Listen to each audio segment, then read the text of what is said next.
Un duel comme au Moyen-Âge. Depuis 4 ans, Lutz et Soren pratiquent ici l'épée longue allemande.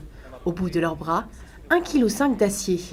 Les coups portés sont bien réels, loin des enchaînements chorégraphiés des films de cap et d'épée. Nous, on ne fait pas du Hollywood.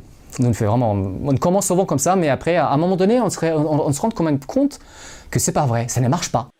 Les arts martiaux médiévaux s'inspirent, eux, des textes anciens. Le but, respecter la cohérence historique. Vous avez un texte qui est des fois en rime, en poésie, des fois plus technique, ça dépend de l'époque et l'auteur. Et vous avez une image. Avec ça, il faut faire tout un enchaînement des techniques et des mouvements. Des mouvements parfois dangereux. L'équipement doit donc être adéquat. Si l'épée est la même qu'à l'époque, oubliez la cotte de maille et le bouclier. Loin du folklore, Lutz et ses élèves revendiquent avant tout l'aspect sportif de leur discipline. Après l'entraînement, place donc aux choses sérieuses. Le combat peut commencer. À côté des jeunes joueurs d'escrime, Lutz et Soren sont en plein duel. L'objectif, toucher l'adversaire avant qu'il ne vous touche. Et ici, tous les coups sont permis.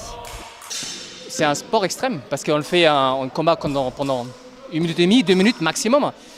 Mais l'effort, il est également au maximum. C'est très intense. C'est très intense. Intense et pour cause. Lors du combat, le corps est entièrement sollicité. Les abdos, les cuisses, qu'est-ce qu'elles sont... Les cuisses, ça fait énormément bosser les cuisses parce qu'on est toujours en appui constant. Les arts martiaux médiévaux sont donc devenus une discipline comme les autres.